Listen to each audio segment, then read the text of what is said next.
Welcome to Vital Force. In this video, the highest wisdom, we explore true love, radical trust, and the power to act. This is part 6 of a deeper journey into connection, communication, and the inner forces that shape our lives. This is the final part of the series. If this speaks to you, please like, subscribe, and follow along for more from Vital Force. The art of true love. We have all heard the phrase, true love, yet few of us truly understand it, and even fewer practice it consistently. We often treat love as a conditional arrangement. If you love me, I will love you back. If you don't, then I can't. We are conditioned from childhood to believe that love is conditional. When we were young, our parents praised us for eating our vegetables and were displeased when we didn't. In this way, we were taught early that affection often comes with strings attached. Yes, loving someone unconditionally is extremely difficult. What does it truly mean? It means loving them regardless of what they can offer us. And even if they harbor hate, we can train our hearts to accept them as they are, as fellow human beings, navigating their own suffering, just as we navigate ours. Can we truly do this? Yes, if we learn to let go. If we release our need to control how things should be, and instead embrace what life offers, whether we like it or not. If you keep a bird in a cage, feed it, and care for its health, is that true love? That is ordinary love. You may care with good intentions, but that love remains selfish and conditional. The bird may sing for you, keep you company, and bring you happiness. But what about the bird? Is it truly happy? I don't believe so. Just as you would not wish to be locked in a jail, the bird too has feelings. And like you, it prefers the sky to a cage. So, the ultimate way to love the bird, or anyone, is to set it free. Let it find its own happiness. If it truly loves you, it may return. That is unconditional love.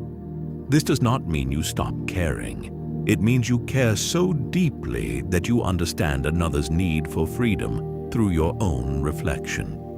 And you value their happiness as much as your own. The easiest way to begin practicing unconditional love is to start with animals.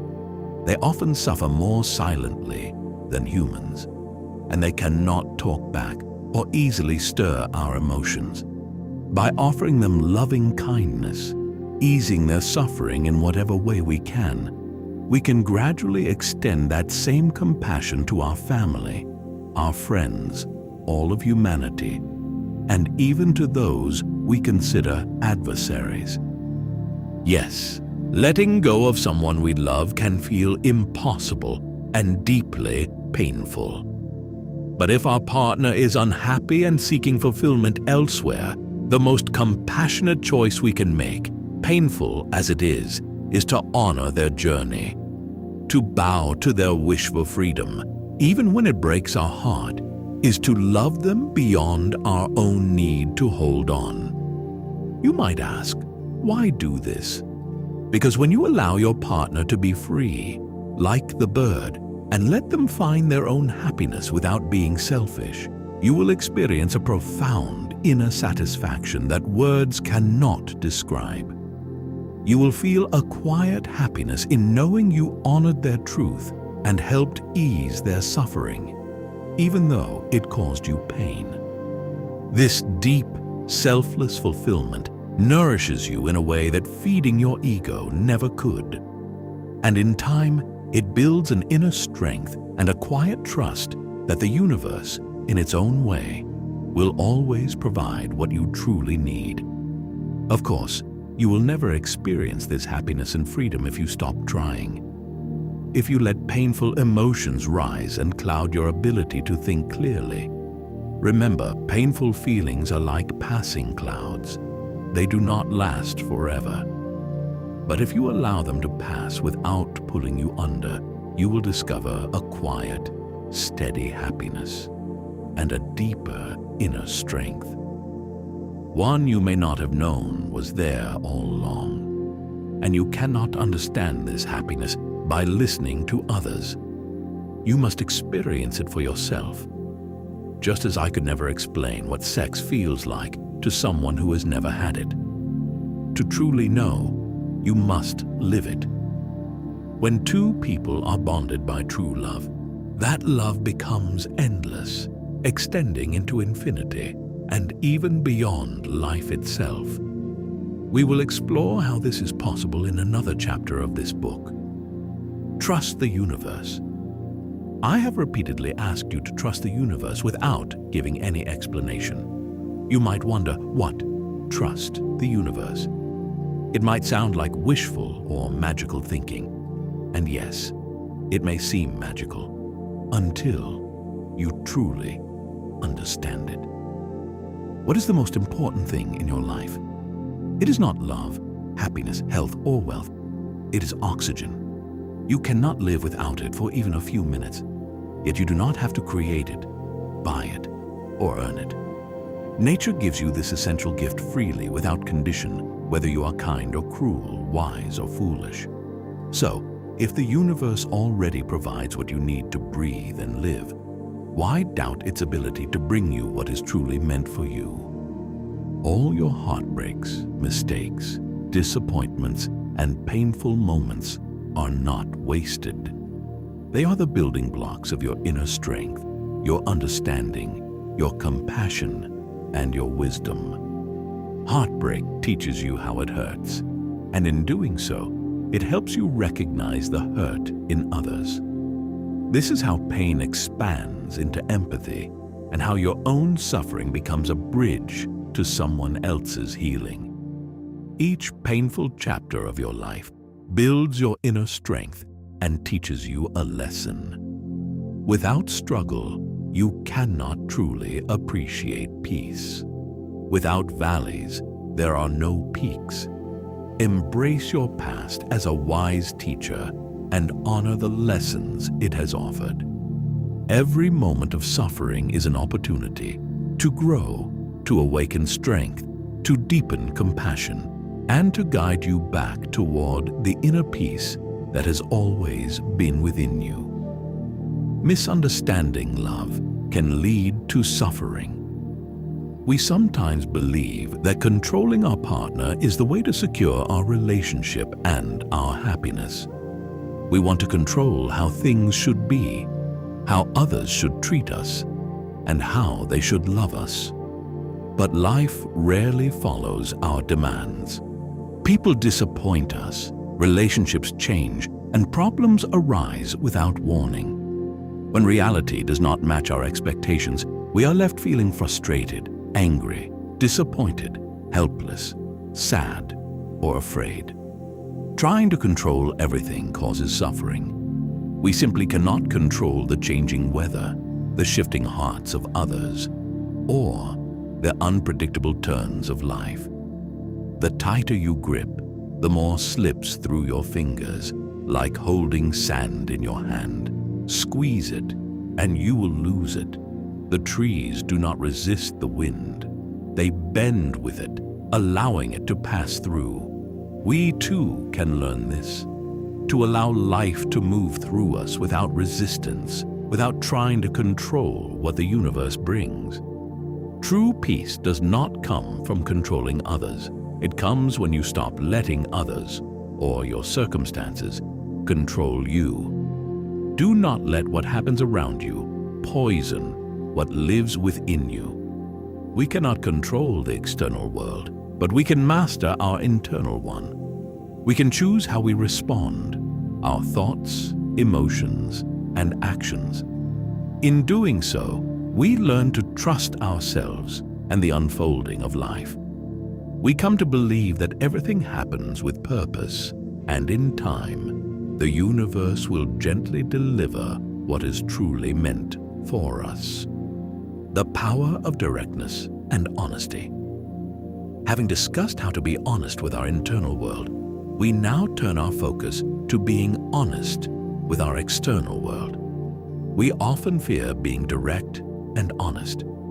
Yet when we truly understand their power, we realize that our fear was misplaced, like mistaking a rope for a snake. Directness and honesty aren't about being blunt or harsh. They're about clarity, efficiency, and profound respect. Directness is an act of respect. When we communicate directly, we make it easier for the listener to understand us without guesswork. Beating around the bush or hiding the truth often shows a lack of respect for both ourselves and others. Directness and honesty also help clear away mental and emotional clutter. When you are direct, you provide clear information so others can make their own decisions. It's a way of saying, I respect you and our relationship too much to waste your time with confusion or half-truths. For example, let's revisit that difficult conversation about having feelings for someone else. In that situation, it's tempting to avoid the direct truth. You might instead list other relationship problems or complain about smaller issues, rather than saying what you truly mean. This indirect approach helps no one. It leads to circular arguments, wastes both your time, and leaves the real issue untouched. In the end, you'll still feel the same emptiness and frustration because the core of the matter was never addressed. To avoid this situation, find a way to get to the point directly and kindly. You don't have to be harsh or say, I want to leave you for someone else. You can still be honest, respectful, and compassionate. You might simply say, I've been having feelings for someone else, and I need to talk about what that means for us.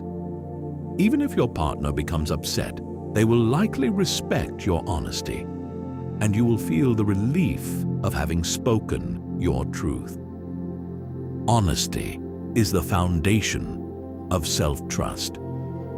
Before we can be honest with others, we must first be honest with ourselves.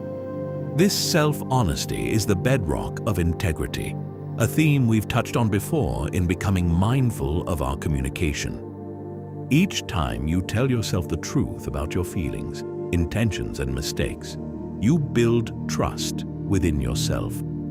That inner integrity then radiates outward, and your word becomes your bond. Why are we afraid to be honest? Most of the time, it's because we fear how others might judge us. We worry they will see us as selfish, rude, or uncaring, and that they might stop respecting us altogether. Again, we are all unique individuals, and others have every right to judge us according to their own understanding. But that is their concern, not ours. Since we too are unique, our own responsibility is to communicate our truth clearly, regardless of how it is received or judged. Of course, this does not mean we should be rude or dismiss their concerns. If we can make reasonable adjustments to address what matters to them, we should do our best to find a solution. But in any honest conversation, the most we can offer is our truth, expressed with clarity, respect, and compassion. When you choose honesty, people begin to respect and trust you more deeply.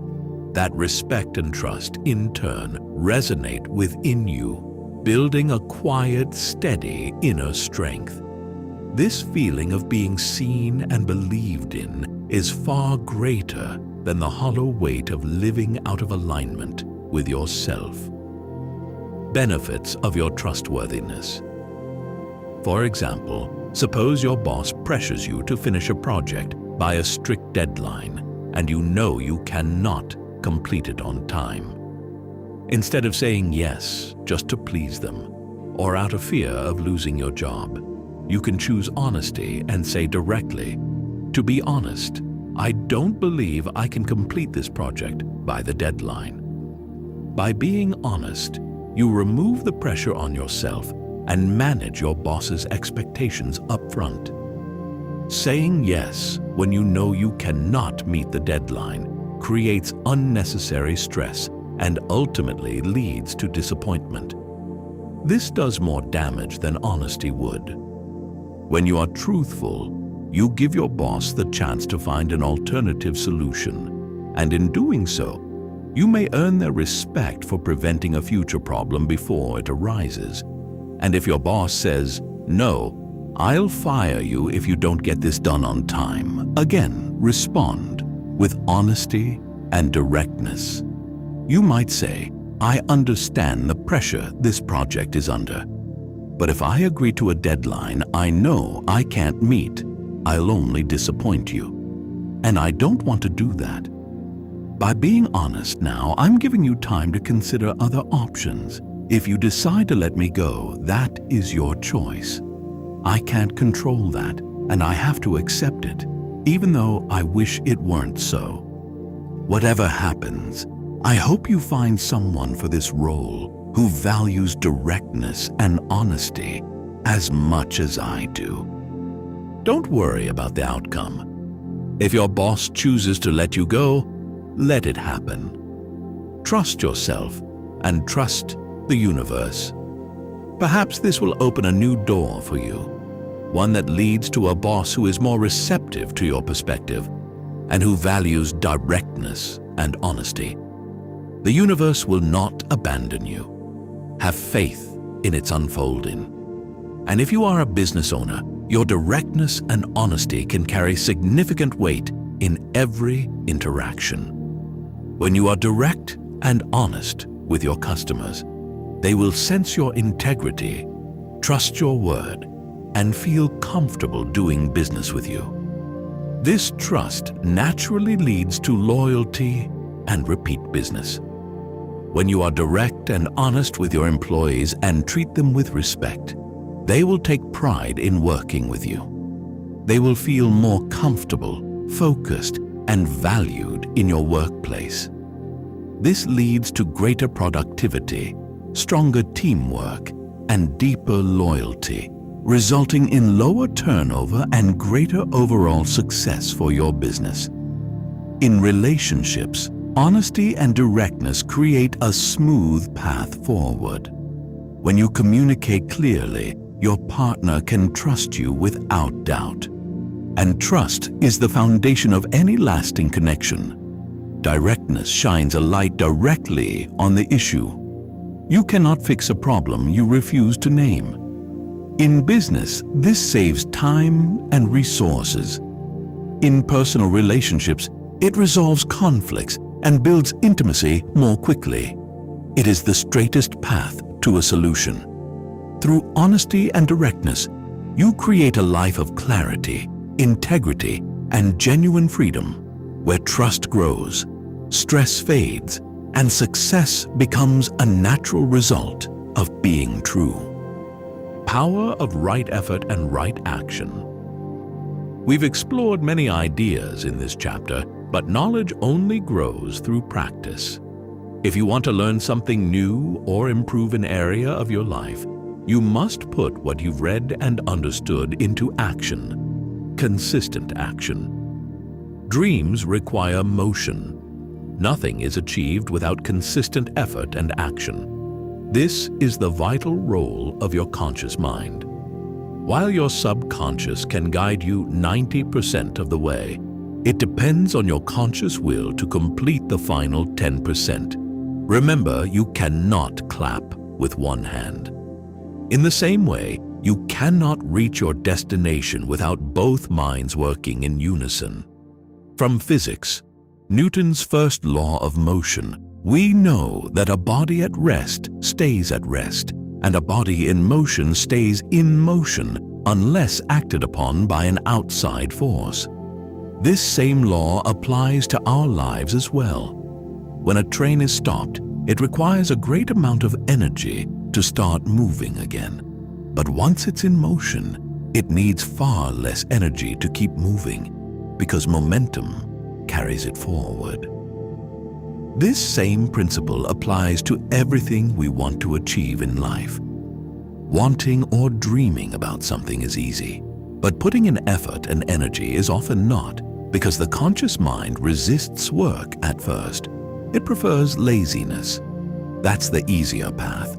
However, when you consistently give your energy and do your part, you build momentum. That momentum will then carry you forward until you reach your destination. I have wanted to write this book for a long time, and I've procrastinated for just as long. Finally, when I decided to sit down and start writing, the process became easier.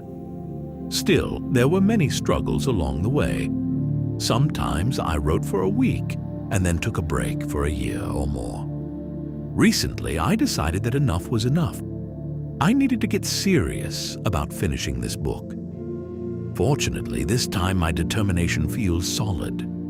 Now I write every day, consistently. If I keep this momentum, I'm hopeful I'll finish soon. If you want to change something in your life or achieve a meaningful goal, be serious about it. Don't give half your effort and wait for the universe to hand it to you on a gold platter. Give your total effort and energy until you reach your destination. You deserve to progress, even in your imperfection. Do not let guilt or self-criticism hold you back.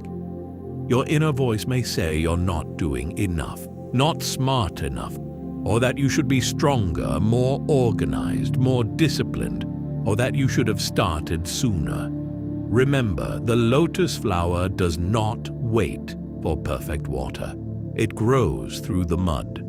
So can you. You do not need to understand everything. Wait for the perfect time, or master every skill before you begin. The only requirement is to move forward. Use the power of your conscious mind to get the job done. No matter how difficult it seems or how many times you fall back, make this coming new year better than the last. We have finally come to the end of this chapter. Thank you for taking the time to read it, even at length. My hope is that you feel inspired to take greater control of your life, your thoughts, your emotions, and your actions, and to see life from a deeper, more philosophical perspective. If anything in this chapter has touched your heart, plant that seed in your subconscious mind. Give it consistent effort, and one day it will grow into a giant tree. Thank you for joining us for Part 6 of The Highest Wisdom. This chapter opened the journey into true love, radical trust, and the power to act. If this video brought you value, please like, subscribe, and follow for more from Vital Force. We'll see you again.